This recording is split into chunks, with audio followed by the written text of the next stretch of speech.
আসসালামু আলাইকুম। প্রিয় শিক্ষার্থীরা, আশা করছি যে যেখানেই আছো সুস্থ আছো, সুন্দর আছো এবং ভালো আছো। আমরা বিভূতিভূষণ বন্দ্যোপাধ্যায়ের পথের পাঁচালী উপন্যাসটি পড়ছিলাম। আমরা শুরু করেছিলাম এবং বিভূতিভূষণ বন্দ্যোপাধ্যায় সম্পর্কে গত ক্লাসে আমি তোমাদের বিস্তারিত বলার চেষ্টা করেছি। ইতিমধ্যে আশা করছি তোমরা তার সম্পর্কে আরো ভালোভাবে জেনেছো এবং পথের পাঁচালী উপন্যাসটি পড়েছো। আমরা প্রথম দুটি পরিচ্ছেদ পড়ে শেষ করেছিলাম এবং তৃতীয় পরিচ্ছেদটি শুরু করেছিলাম। সেটি এরকম ছিল যে আমরা প্রথম দুটি পরিচ্ছেদে কিন্তু দুর্গা চরিত্রটি পেয়েছি এবং ইন্দির ঠাকুরন এই চরিত্রটি আমরা পেয়েছিলাম। সর্বজয়া সম্পর্কে জেনেছি এবং হরিহর রায় এই চরিত্রটি সম্পর্কেও জেনেছিলাম। তৃতীয় পরিচ্ছেদে আসলে আমাদের এই পথের পাঁচালী উপন্যাসের যে নায়ক, যে অপু, সেই অপুর জন্ম বৃত্তান্ত আমরা এই তৃতীয় পরিচ্ছেদের মাঝামাঝি এসে পেয়েছি এবং তৃতীয় পরিচ্ছেদটি শুরু হয়েছিল যে খুকি, অর্থাৎ এখানে যে দুর্গাকে খুকি সম্বোধন করা হয়েছে এবং সেই পিসিমা, তার যে ইন্দির ঠাকুরন, তার সাথে কি হয়েছিল, বেশ ঝগড়াঝাটি করে, সর্বজয়ার সাথে ঝগড়াঝাটি করে আমাদের এই ইন্দির ঠাকুরন চলে গিয়েছিলেন। কিন্তু আবারও যখন আমাদের অপুর জন্ম সংবাদটি পেয়েছেন, তখন কিন্তু তিনি আবার কি হয়েছে, ফিরে এসছেন এবং দুর্গা গিয়ে তাকে নিয়ে ফিরিয়ে এনেছে। এরকম একটি জায়গায় আমরা গত ক্লাসে শেষ করেছিলাম এবং দুর্গা প্রথম ভেবেছিল কি যে বিড়ালের ডাক সে শুনেছে, অর্থাৎ এটা যে কোনো মনুষ্য শিশু জন্মলাভ করেছে এরকম প্রথমে তার কোনো ধারণা ছিল না। সে পরদিন আতুর ঘরে এসে প্রথম সেই ছোট্ট একটি শিশুকে দেখেছে, যেটি হচ্ছে কি, যে একেবারে কাপড়ের পুঁটলির ভিতরে একেবারে টুকটুকে রং, এরকম একটি শিশুর সে উপস্থিতি টের পেয়েছে এবং সে যখন প্রথম দেখেছে তখন সে শিশুটি আসলে কি করছিল, ঘুমাচ্ছিল। এর পরের যে অংশটি, সেটি হচ্ছে যে দুর্গার মনে হয়েছে যে আবার সবকিছু কি হয়েছে, ঠিক হয়ে গেছে এবং ইন্দির ঠাকুরন চলে গিয়েছিল রাগ করে, আবার যখন বাড়ি ফিরে এসছেন তখন কি হয়েছে, তার সেই আগের মতোই সে কি করছে, আগাছা পরিষ্কার করছে, উঠান ঝাড় দিচ্ছে, এরকম একটি স্বাভাবিক পরিস্থিতি কিন্তু এখানে দুর্গা লক্ষ্য করেছে। এখানে আমরা দেখছি যে কিছু এখানে স্মৃতি বিধুরতা আমরা খেয়াল করেছি, সেটি আমাদের ইন্দির ঠাকুরনের জবানিতেই আছে এবং বেশিরভাগ সময়ই ইন্দির ঠাকুরন সেই পেছনের যে সময়টি সে পার করেছে সেই সময়টিকে সে কি করছে, বারবার স্মৃতিচারণা করার চেষ্টা করেছে। এখানে লেখক লিখেছেন এভাবে: কঞ্চি কাটিতে কাটিতে মধ্যাহ্নের অলস আমেজে শীতল বাঁশবনের ছায়ায় বুড়ির নানা কথা মনে আসে। সেই কতকাল আগের সব কথা, সেই যে সময়টা পার হয়েছে সেই আগেকার কথাগুলো মনে পড়ছে। সেটি কিরকম, তার স্বামীর কথা আসলে তার মনে পড়ছে। সেটি হচ্ছে যে বলছে তিনি বাদ তিনেক আসিয়াছিলেন। এটি একবার প্রশ্ন হয়েছিল, ছোট প্রশ্ন, যে ইন্দির ঠাকুরনের স্বামীর সাথে তার আসলে কতবার দেখা হয়েছিল। তো এই অংশে তোমরা সেটির উত্তর পেয়ে যাচ্ছ যে বার তিনেক আসলে তিনি এসেছিলেন এবং আমাদের যে ইন্দির ঠাকুরন, তার কাছে সেটি কি স্বপ্নের মতো মনে পড়ে।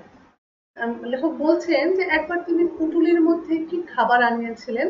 বিশ্বেশ্বরী তখন 2 বৎসরের। এই বিশ্বেশ্বরী হচ্ছে ইন্দির ঠাকুরনের কন্যা। তো তখন সবাই এটা দেখে বলছে কি, ওলা চিনির ডালার মতো ঘটির জলে ভুলিয়া সেও একটু খাইয়াছিল। এই যে স্মৃতি, খুব ছোট্ট একটা স্মৃতি তার মনে আছে এবং বাতিনের যদি স্বামীর সাথে সাক্ষাৎ হয়, আসলে তার এত বছর পরে তার পরিষ্কার মুখচ্ছবিও কিন্তু মনে পড়ার কথা না। এবং আমাদের ইন্দির ঠাকুরনেরও কিন্তু ঠিক একই রকম অবস্থা, স্বামীর চেহারাটা তার মনেই পড়ে না বললেই চলে। তো সেবার হলো কি, যে একজন লোক আসলো, আসার পরে পুরনো সেই পেয়ারা গাছটার কাছে ঠিক সন্ধ্যার সময় আসিয়া দাঁড়াইল। শ্বশুর বাড়ির দেশ হইতে আসিয়াছে একখানা চিঠি। এই যে শ্বশুরবাড়ির দেশ থেকে একজন লোক এসছে এবং কি করেছে, একটি চিঠি দিয়েছে এবং সেই চিঠি পড়বার জন্য আমাদের যে ইন্দির ঠাকুরন সে কি করেছিল যে ব্রজকা কালচন্ডী মণ্ডপে পাশার আড্ডায় সে সেটা নিয়ে গিয়েছিল এবং বলছে সেখানে আরো যারা যারা ছিল তারা কি করেছে, ইন্দির ঠাকুরনের এই চিঠি পড়ে বলেছে যে এই চিঠিটি কে এনেছে। তো কে এনেছে সেটা বড় কথা না, বড় কথা হচ্ছে চিঠির ভিতর যে সংবাদটি ছিল সেটি ছিল এরকম যে ইন্দির ঠাকুরনকে বাড়ি আসিয়া তখনই হাতের নোয়া ও প্রথম যৌবনের স্বাদের জিনিস বাপ মায়ের দেওয়া রূপার কইছে জোড়া খুলিয়া রাখিয়া কপালের সিঁদুর মুছিয়া নদীতে স্নান করিয়া আসিতে হইল। অর্থাৎ কি, যে স্বামীর মৃত্যুর সংবাদটা আসলে সেই চিঠির ভিতরে ছিল এবং বলছে যে সেই সব কথা কত আগেকার সেই কথা এবং সবকিছু এখন কি হয়েছে, একেবারে স্বপ্ন হয়ে গেছে এবং সেই মনে হবে যে সেদিনের কথা, কিন্তু আবার মনে হবে যে এটা আসলে স্বপ্ন। তো এই যে ইন্দির ঠাকুরনের অবস্থাটা চিন্তা করো, যে এই অংশের নাম হয়েছে কি, যে বল্লালী বালাই। এখানে ইন্দির ঠাকুরনকে কিন্তু সেই বালাই হিসেবে চিহ্নিত করা হয়েছে এই কারণে যে যার একেবারে বাল্যকালে বিয়ে হয়েছিল এবং বার তিনেক মাত্র স্বামীর সাথে দেখা হয়েছে এবং সেই স্মৃতিও ভালো করে মনে পড়ে না এবং একটা সময় হঠাৎ করে শুধু সংবাদ আসলো কি যে তার সে বিধবা হয়েছে এবং এই যে বৈধব্যের যে যন্ত্রণা সেটি কিন্তু এই ৭৫ বছরের বৃদ্ধাকে কি করতে হয়েছে, বহন করতে হয়েছে। মানে জীবনের সিংহভাগই হচ্ছে সে এই দারিদ্র্যের ভিতরে, কারণ দারিদ্র এই কারণে যেহেতু সে বিধবা এবং তার কোনো সহায় সম্পদ সেখানে নাই, কোনো লোকজন তেমন একটা নাই যে তাকে কি করবে, আশ্রয় দিবে। তো যার কারণে এই সুদীর্ঘ জীবন তাকে কিন্তু একাই বয়ে বেড়াতে হয়েছে এবং এই যে হরিহর রায়ের বাড়িতে সর্বজয়ার সার্বক্ষণিক একটা কলহের ভিতর দিয়ে তাকে জীবন অতিবাহিত করতে হচ্ছে প্রতিনিয়ত, কিন্তু সে এই জীবন যুদ্ধে কোনো রকম ভাবে টিকে থাকার চেষ্টা করেছে, কোনো রকম দুমুঠো যদি খাবার পাওয়া যায় এবং কোনো রকম যদি একটা আশ্রয় পাওয়া যায়। তো এটাই আমরা এখানে দেখতে পাচ্ছি এবং এখানে পরের অংশেই নিবারণের একটি কথা বলা আছে। তোমরা যদি টেক্সট খুলে থাকো তাহলে এখানে দেখতে পাবে যে নিবারণের কথা মনে হয়, নিবারণ নিবারণ রোজক আকার ছেলে নিবারণ, এবং এই বালকটি কি ছিল, যে ১৬ বছরের একেবারে টকবগে একটি তরুণী বলা যায় এবং কি তার গায়ের রং একেবারে টকটকে এবং তার চুলের কথা বলা আছে যে কত সুন্দর, কিন্তু তার কি হলো, জ্বর রোগ হলো, হয়ে কি হলো, শয্যাগত হলো।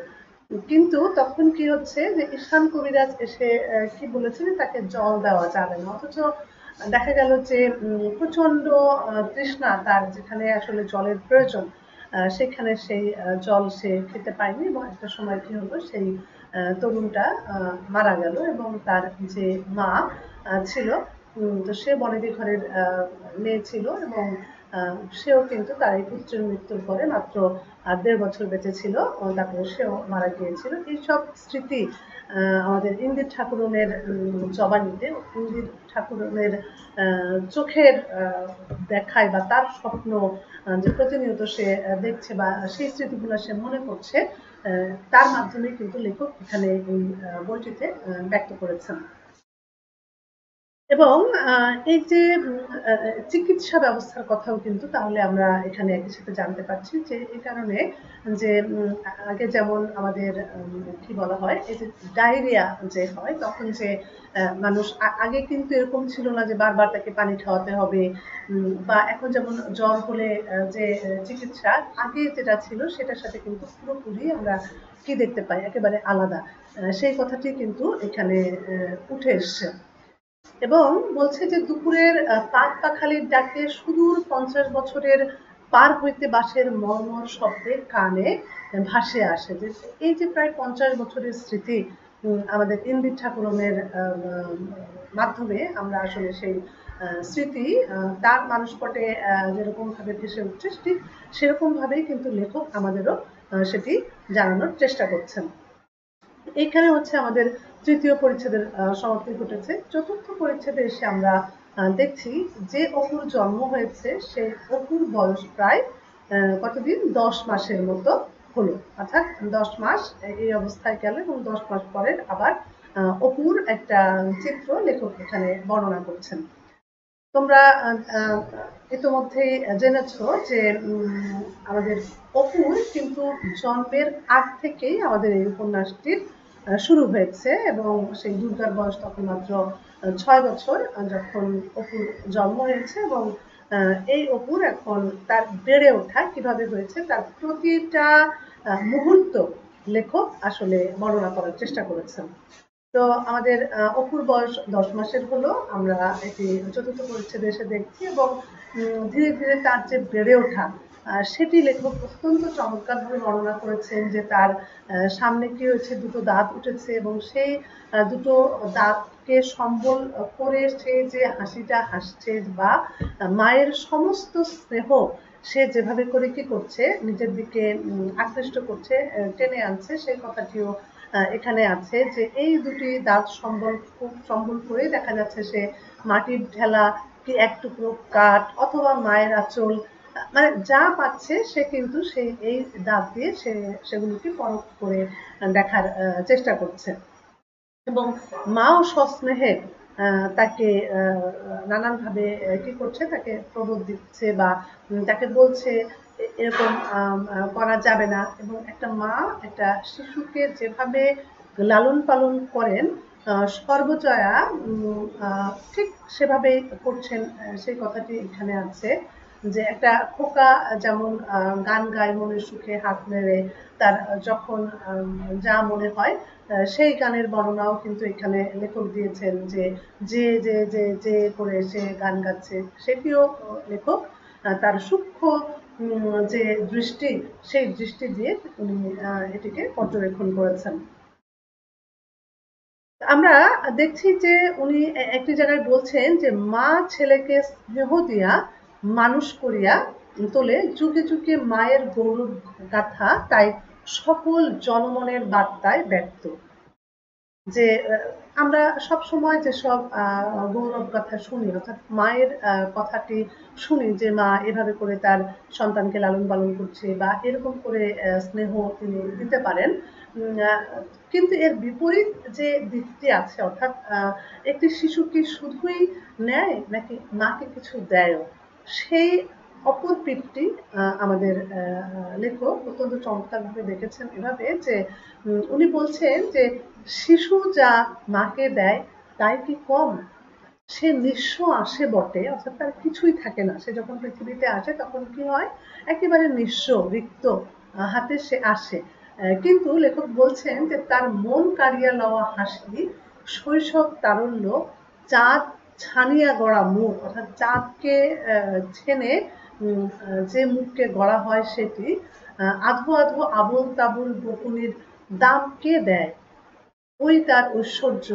ওরই বদলে সে সেবা নেয় রিক্ত ভিক্ষুকের মতো নেয় না। এটা কিন্তু তোমাদের ব্যাখ্যার লাইন আসে, তোমরা আন্ডারলাইন করে রাখতে পারো যে ওই তার ঐশ্বর্য ওরই বদলে সে সেবা নেয় রিক্ত ভিক্ষুকের মতো নেয় না। তার মানে কি যে ভিক্ষুক যে থাকে সে কি করে একদম রিক্ত শূন্য হাতে সে তার দান গ্রহণ করে, কিন্তু লেখক বলছেন যে মা যে শিশুকে স্নেহ দিচ্ছেন ভালোবাসা দিচ্ছেন শ্রম দিচ্ছেন শিশু কি শুধুই নিচ্ছে, শিশু কি কিছুই দিচ্ছে না, শিশুও দিচ্ছে, কি দিচ্ছে ওই যে তার যে সৌন্দর্য বা তার যে সারল্য তার যে চাঁদ মুখ তার যে আধো আধো বোল সেই বোল এই সমস্ত কিছুই কিন্তু এই সমস্ত ঐশ্বর্য কিন্তু সে কি করছে সে তার মাকে দিচ্ছে বলেই কিন্তু তার বিনিময়ে সে সেই সেবাকে নিচ্ছে, এই কথাটি লেখক বলার চেষ্টা করেছেন। এবং দেখো যে আমরা সবসময় তো একদিক থেকে বিচার করি, বই পড়লে আমাদের কি হয় এরকম অপর যে দিকটি থাকে সেগুলো কিন্তু আমরা আমাদের সামনে স্পষ্ট হয়ে ওঠে।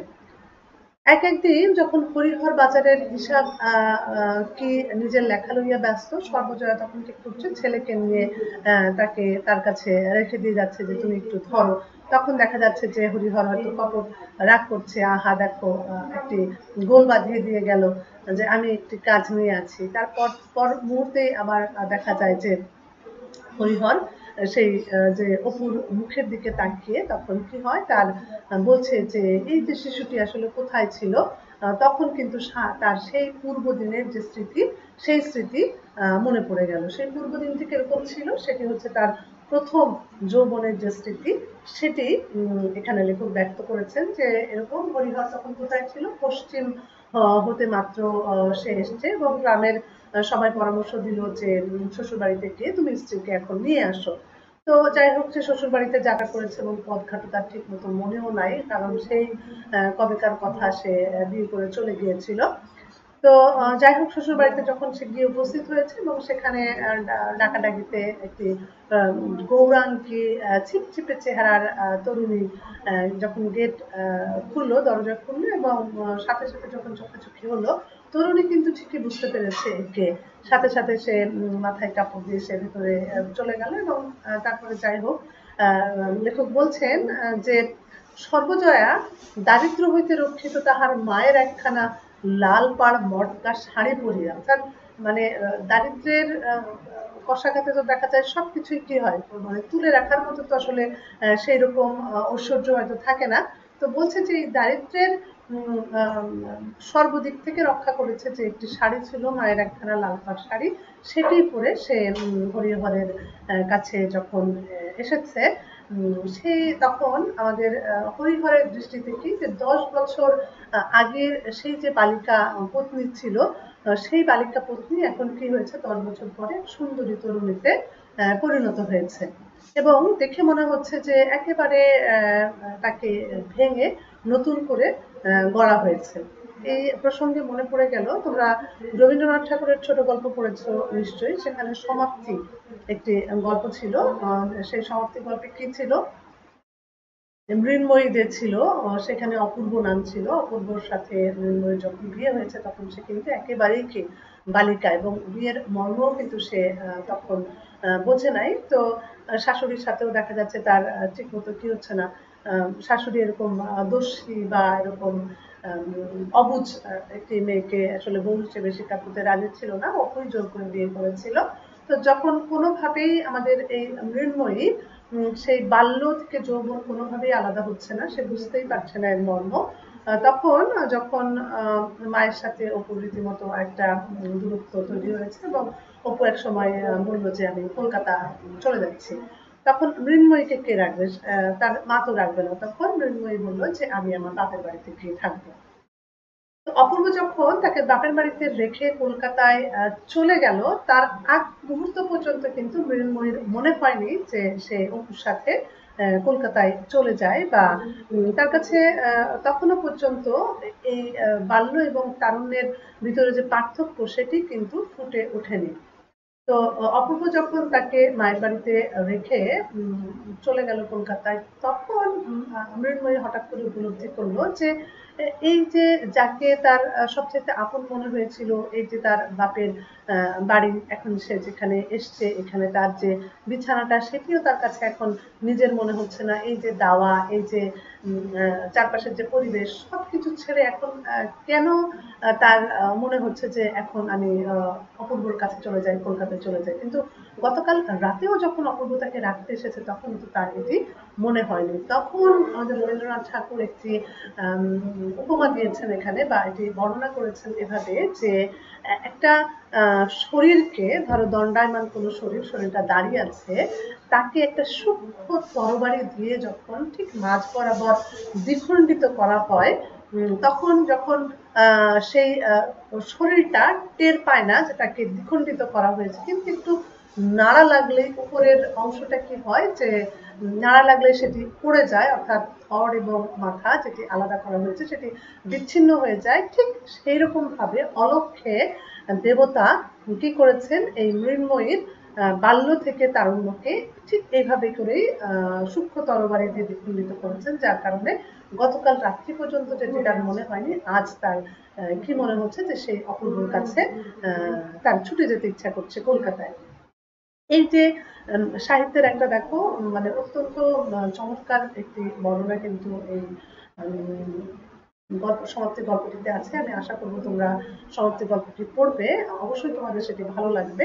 ঠিক এখানেও কিন্তু আমরা দেখতে পাচ্ছি যে সেই যে বালিকা পত্নী ছিল আমাদের হরিহরের, কিন্তু এখন যখন এতদিন পরে তাদের সাক্ষাৎ হলো, তখন কিন্তু সেই পত্নী আর বালিকা নেই, সে রীতিমতো একটি সুন্দরী তরুণীতে পরিণত হয়েছে এবং তার যে স্বাভাবিক সৌন্দর্য ফুটে উঠেছে তার সমস্ত শরীর ব্যাপী। তো লেখক বলছেন সেটি কিন্তু খুব সুলভ নয়, এবং সেটি কিন্তু আমাদের হরিহর খুব ভালোভাবেই বুঝতে পেরেছে, এবং তার যে লিখছেন যে হাত পায়ের গঠন, গতিভঙ্গি সবই নিখুঁত, এবং যে লজ্জা প্রথম দেখাতে একটুখানি লজ্জা তো তার স্বাভাবিকভাবে নতুন করে আবার এসছে, কিন্তু সেটিও কিন্তু আমাদের এই বধূ কাটিয়ে উঠেছে খুব ভালোভাবে, এবং তার সেই দৃঢ়চেতা মনোভাবও কিন্তু আমরা দেখেছি। সেটি এরকম যে যখন তার মনে হয়েছে যে হরিহর কি তাকে নিয়ে যাবে নাকি আবার রেখে আবার চলে যাবে, এটি যখন তার মনে হলো, তখন মনে হলো যে কেন আমি আগ বাড়িয়ে এটি জিজ্ঞেস করতে যাব, এবং এটি জিজ্ঞেস করলে হয়তো সে মনে করছে যে কেন আমি নিজেকে ছোট করব, অর্থাৎ এই ব্যক্তিত্ব কিন্তু আমাদের এই সর্বজয়ার তৈরি হয়েছে। তো স্বাভাবিক যে কথোপকথন সেখানে সেটি এখানে আছে, এবং হরিহরের একটি বর্ণনাও কিন্তু এখানে দেওয়া আছে। তোমরা যখন চরিত্র আলোচনা করবে, আমি বলেছি যে একটা উপন্যাস যখন আমরা পাঠ করি সেখানে কি থেকে কয়েকটা প্রশ্ন হতে পারে, তার বিষয় বৈচিত্র্য, অথবা কি হতে পারে কোনো চরিত্রের বর্ণনা আসতে পারে।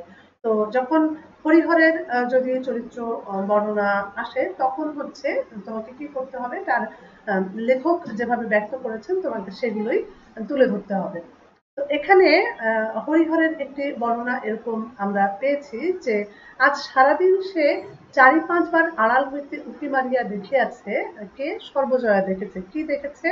স্বাস্থ্যময় যৌবন হরিহরের সুগঠিত শরীরের প্রতি অঙ্গে যে বীরের ভঙ্গি আনিয়া গিয়াছে, তাহা বাংলাদেশের পল্লীতে সচরাচর চোখে পড়ে না। অর্থাৎ হরিহরের যে কি বলে দৈহিক যে গঠন, সেই কথাটি বলছে যে তার যে স্বাস্থ্যময় যে সুগঠিত শরীর, এবং এই শরীরের বর্ণনাটি কেন এসছে এই কারণে পরবর্তীতে আমাদের অপু যে হবে নায়ক, সেই নায়ককে নায়ক হতে হলে কি করতে হবে, এরকম সুগঠিত কোনো ব্যক্তির সন্তানই হতে হবে, যার কারণে তার ভিতরেও যেন সেই রকম ব্যক্তিত্ব বা সেই রকম সুগঠিত শরীর সেটি যেন থাকে।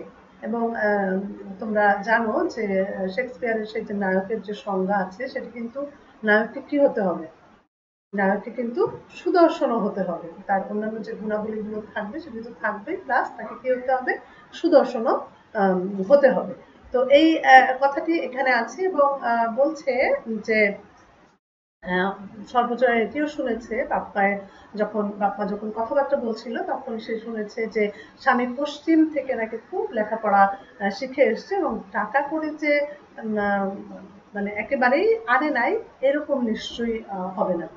তো তখন সে ভাবছে এতদিনে হয়তো তার দুঃখ ঘুচেছে, এবং ভগবান নিশ্চয়ই মুখ তুলে চেয়েছেন, এবং অনেকেই তাকে এতদিন আসলে দীর্ঘ দিন, 10 বছর পরে স্বামী এসছেন, এবং অনেকেই বলেছিল যে হয়তো তোমার স্বামী সন্ন্যাসী হয়ে গেছে, সে আর ফিরবে না। তো এইসব কথা শোনার পরে যখন তার মনে বিশ্বাস ছিল যে স্বামী নিশ্চয়ই একদিন আসবেন, তো এসছেন, এটি কিন্তু এখন তার জন্য একটি পরম স্বস্তি বিষয় হয়ে দাঁড়িয়েছে, এবং যখন তার মনে হয়েছে স্বামী তাকে নিয়ে যাবে কিনা, এরপরে কিন্তু আমাদের কি বলে হরিহর বলেছে যে চলো কাল তোমাকে আমি বাড়ি নিয়ে যাই। তো এই বাড়ি নিয়ে যাই এটি শোনার পরে কিন্তু আমাদের সর্বজয়ার মনে কি হয়েছে, বেশ স্বস্তি এসেছে, এবং এতদিন পরে সে একটি প্রকৃত সংসার তার হবে, স্বামীর সঙ্গে সে বসবাস করতে পারবে, এরকম সে খুশি হয়েছে। তো এরপরে লেখক বলছেন যে হরিহরের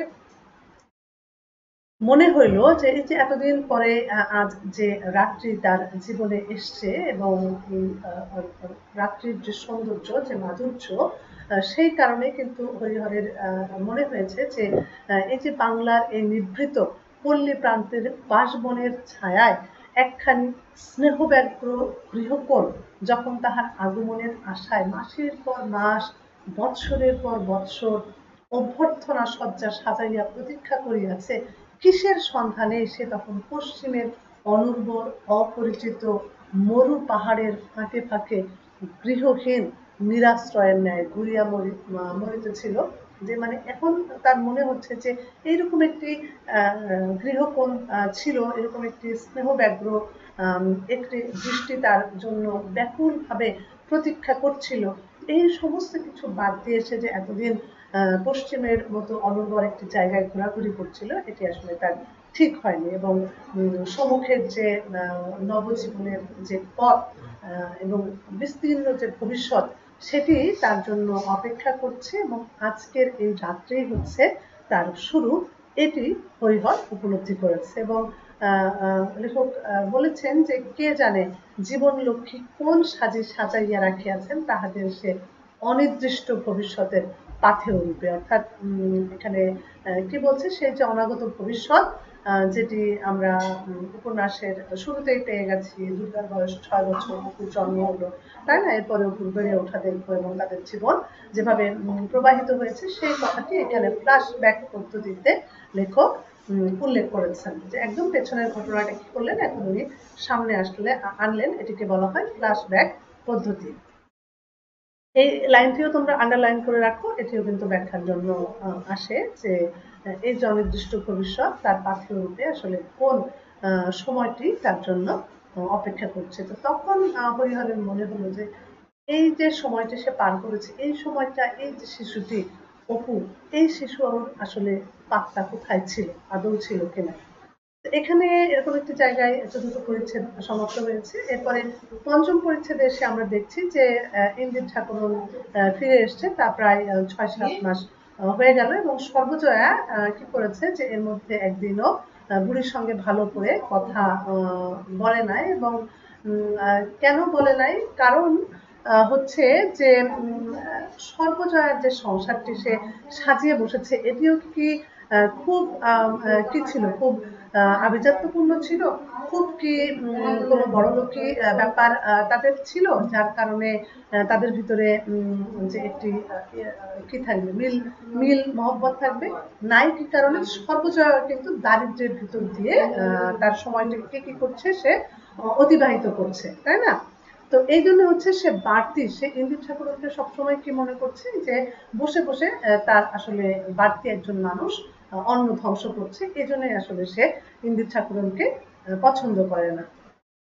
এখানে লেখক বলছেন যে জ্ঞান হইয়া অবধি আজ পর্যন্ত 70 বছরের মধ্যে বুড়ি তাহার সন্ধান পায় নাই, এতকাল পরে কোথায় তাহা মিলিবে ভাবিয়া এসে ঠাহর করিতে পায় না। কোনটি? সেটি হচ্ছে যে সর্বজয়া যেহেতু তাকে কি বলছে, তাকে চলে যেতে বলছে, তার এই বাড়িতে বসে বসে অন্ন ধ্বংস করছে, এটি সর্বজয়া কোনোভাবেই মেনে নিতে পারছে না। তো সে কোথায় সন্ধান পাবে, তখন বুড়ি অবশেষে একদিন চিন্তা করে বের করলো যে 6 ক্রোশ দূরে ভান্ডারহাটিতে তার কি আছে, জামাই বাড়ি আছে। ওই যে তার মেয়ে ছিল একটি, সেই মেয়ের যে বিয়ে হয়েছিল, কিন্তু সেই মেয়েও তো যখন মারা গেছে সেও তো বহু বছর হয়েছে এবং এই মারা যাওয়ার কারণে কি হয়েছে যে জামাইয়ের সঙ্গে সম্পর্ক মোটামুটি তো উঠেই গেছে। কারণ জামাইয়ের অবস্থা যদিও বেশ ভালো, সম্পন্ন গৃহস্থ ছিল, কিন্তু যেহেতু মেয়েই নাই সেখানে আর জামাইয়ের সাথে সম্পর্ক কতটুকুই বা রক্ষা করা যায়।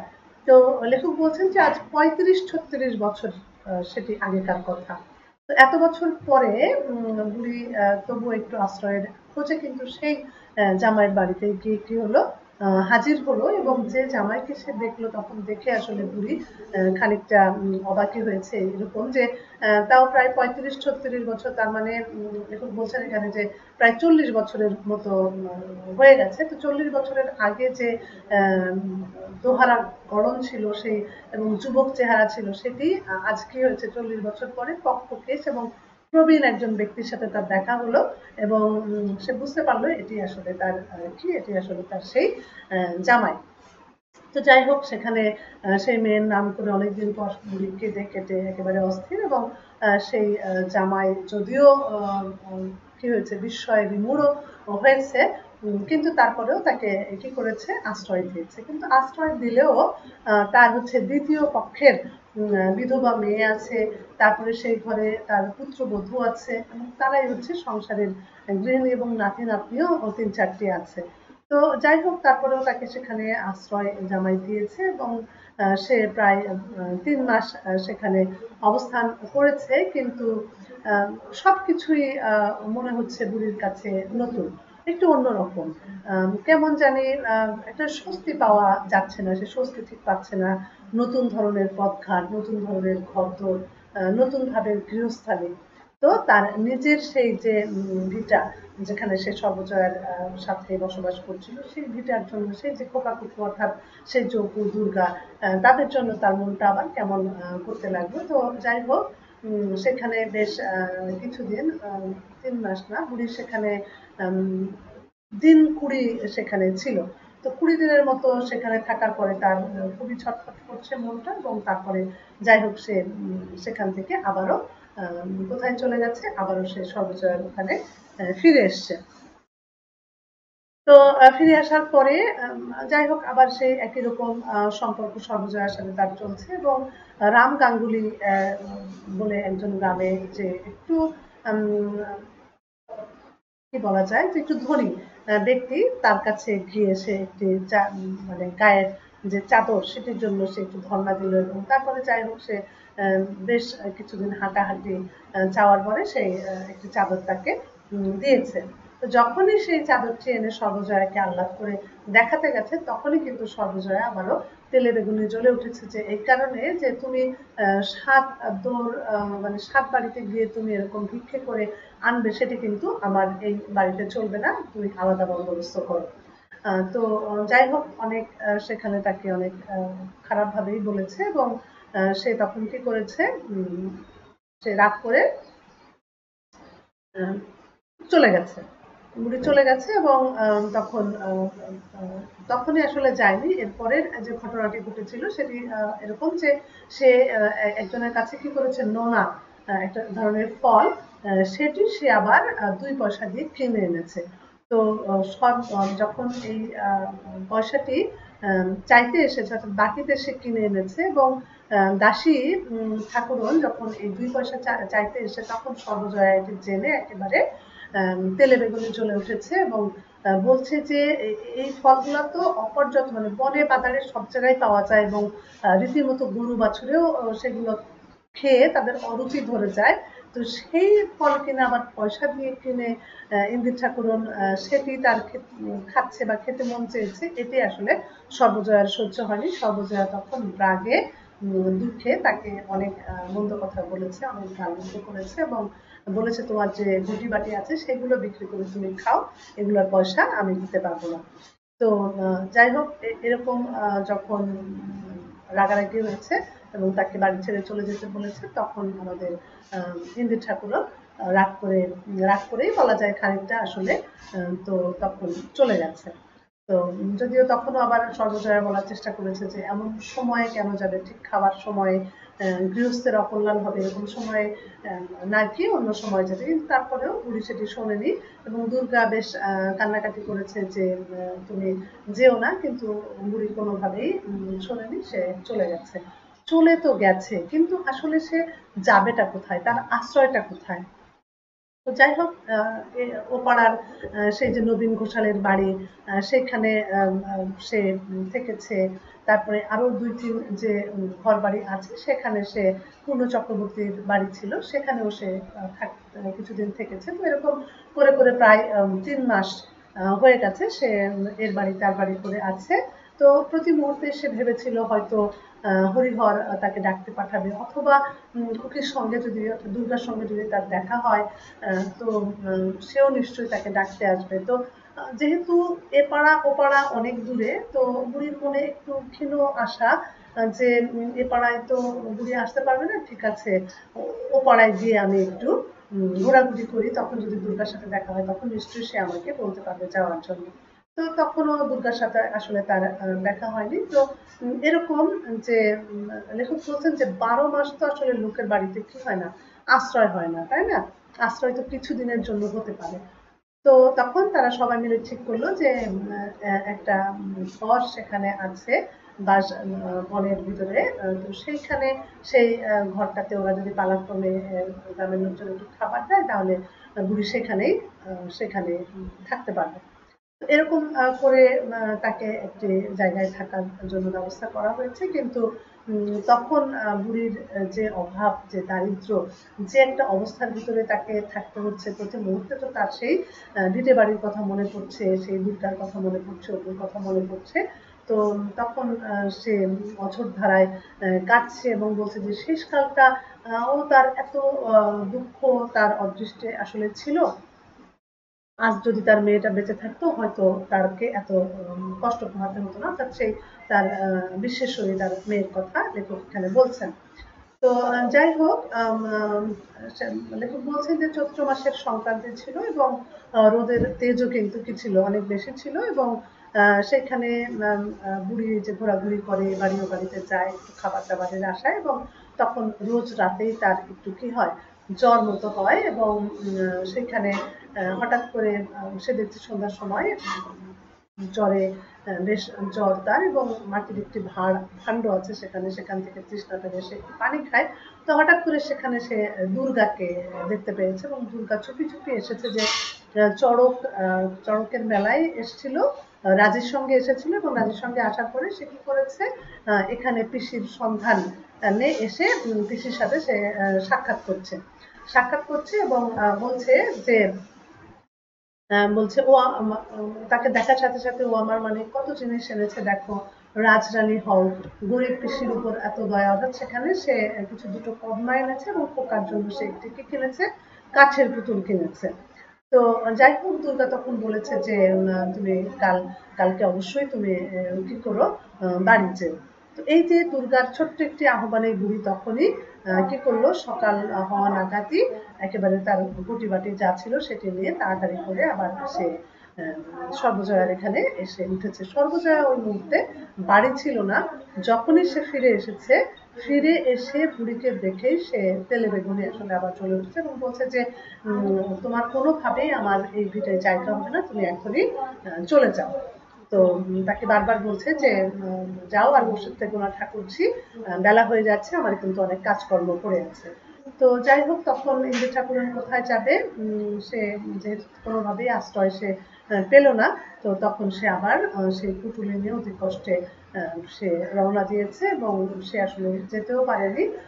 মাঝে ব্রজ বিশ্বের ভিটে পর্যন্ত এসছে, এবং সেখানে এসে সে খানিকটা কি বলা যায়, মানে অবসন্ন হয়ে পড়েছে, এবং রীতিমতো সে জ্ঞান হারিয়েছে, এবং সেখানকার লোকজন তাকে ধরাধরি করে পালিতদের যে গোলার ছিল সেই জায়গাটায় তাকে শুয়ে রেখেছে, এবং লোকজন বলা বলি করছিল যে রোদ্দুরে সে ফিরে যাচ্ছিল, কিন্তু আসলে সে আর যেতে পারেনি। তো এই সংবাদটা কিন্তু সর্বজয়ার এখানে এসেও দিয়েছে, কিন্তু তার বাড়ি থেকে কেউ আর দেখতে চায়নি।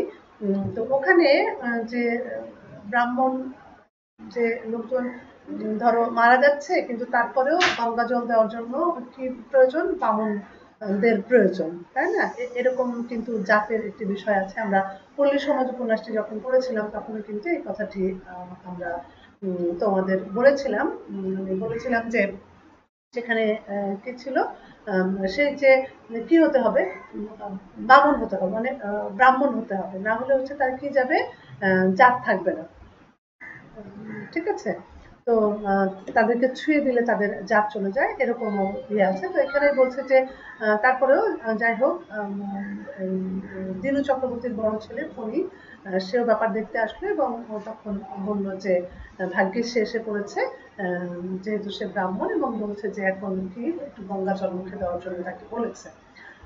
তো সেখানে যাই হোক, কে দেয় এরকম করে একটু তার মুখে জল দেওয়া হলো, এবং সেই গঙ্গা জল আর পিসি কি হলো, ইন্দ্র ঠাকুরন খেতে পারলো না, তার চোখ দিয়ে অশ্রু গড়িয়ে পড়লো, এবং তারপরে সে আসলে তখন মারা গেল। তো তখন লেখক এখানে লিখছেন যে খানিকক্ষণ পরে ফণী বুড়ির চোখের পাতা বুঝাইয়া দিতে কটুরাগত অনেকখানি জল শীর্ণ গাল দুটা বাহিয়া গড়াইয়া পড়িল। ইন্দির ঠাকুরনের মৃত্যুর সঙ্গে সঙ্গে নিশ্চিন্দপুর গ্রামে সেকালের অবসান হইয়া যায়। অর্থাৎ ষষ্ঠ পরিচ্ছেদে এসে আমরা এই ব্যক্তির কালের বর্ণনা দিয়েছেন লেখক, যে ইন্দির ঠাকুরনের সাথে সেই কালের বর্ণনা করা হচ্ছিল এবং ইন্দির ঠাকুরনের মৃত্যুর মধ্য দিয়েই মৃত্যুর সাথে সাথে কিন্তু বলছে যে সে কালের অবসান হয়ে গেল। সেকাল এবং একালের যে একটি